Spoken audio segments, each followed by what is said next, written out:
UGC द्वारा जारी एक नोटिफिकेशन से देश की छात्र राजनीति गर्मा गई है, जिसका प्रदेश के बड़े नेताओं का भी समर्थन मिलता दिख रहा है। दरअसल यूजीसी ने हायर एजुकेशन डिपार्टमेंट में भर्तियों को लेकर नई ड्राफ्ट गाइडलाइंस जारी की है।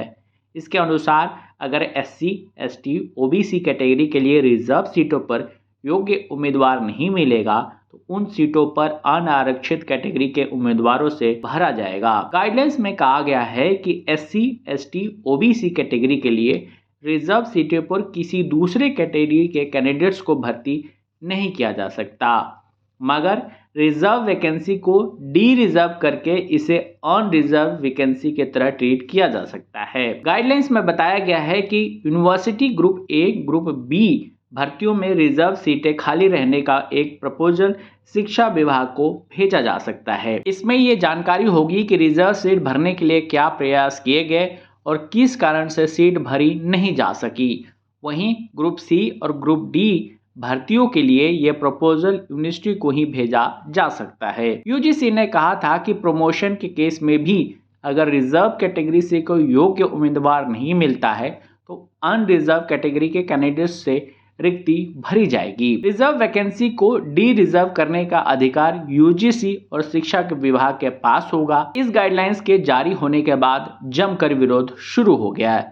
छात्र संघ के अलावा अब प्रदेश के बड़े नेताओं ने भी इस ड्राफ्ट का विरोध करना शुरू कर दिया है। बता दें, प्रदेश के पूर्व मुख्यमंत्री कमलनाथ ने इस नोटिफिकेशन को आधार बनाते हुए बीजेपी पर हमला बोला है। उन्होंने कहा है, भारतीय जनता पार्टी का आरक्षण विरोधी चेहरा अब खुलकर सामने आता नजर आ रहा है। विश्वविद्यालय अनुदान आयोग यानी यूजीसी ने जिस तरह विश्वविद्यालय में अनुसूचित जाति, अनुसूचित जनजाति और अन्य पिछड़ा वर्ग के आरक्षण को समाप्त करने के लिए ड्राफ्ट तैयार किया है, वह अत्यंत खतरनाक प्रवृत्ति है। इस ड्राफ्ट में कहा गया है कि अगर उच्च शिक्षा संस्थानों के लिए अनुसूचित जाति, अनुसूचित जनजाति और अन्य पिछड़ा वर्ग से योग्य उम्मीदवार नहीं मिलते तो आरक्षित सीटों को अनारक्षित कर दिया जाए। यह आरक्षण समाप्त करने की स्पष्ट साजिश है। यह पहली बार नहीं हो रहा जब भारतीय जनता पार्टी समाज के कमजोर तबके से आरक्षण छीनना चाहती है। इससे पहले मध्य प्रदेश में मेरी सरकार ने अन्य पिछड़ा वर्ग को 27% आरक्षण दिया था, जिसे भाजपा की सरकार ने षड्यंत्र पूर्वक समाप्त हो जाने दिया। मोदी सरकार के लिए इसलिए जातिगत जनगणना के आंकड़े सार्वजनिक नहीं कर सकी कि समाज के वंचित वर्ग को उसका अधिकार न देना पड़े, लेकिन कांग्रेस पार्टी भाजपा के मंसूबे सफल नहीं होने देगी और हर स्तर पर दलित, आदिवासी, पिछड़े वर्ग और सर्व समाज की लड़ाई लड़ती रहेगी। प्रदेश के पूर्व मुख्यमंत्री कमलनाथ ने यूजीसी के नोटिफिकेशन को आधार बनाते हुए भारतीय जनता पार्टी को घेरा।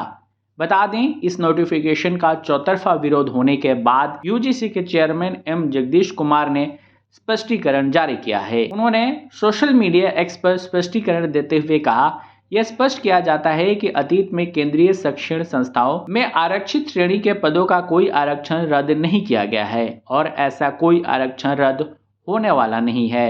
सभी उच्च संस्थानों के लिए यह सुनिश्चित करना महत्वपूर्ण है कि आरक्षित श्रेणी के सभी बैकलॉग पद ठोस प्रयासों के माध्यम से भरे जाएं। मध्य प्रदेश की तमाम खबरों के लिए जुड़े रहिए इन खबर मध्य प्रदेश के साथ। धन्यवाद।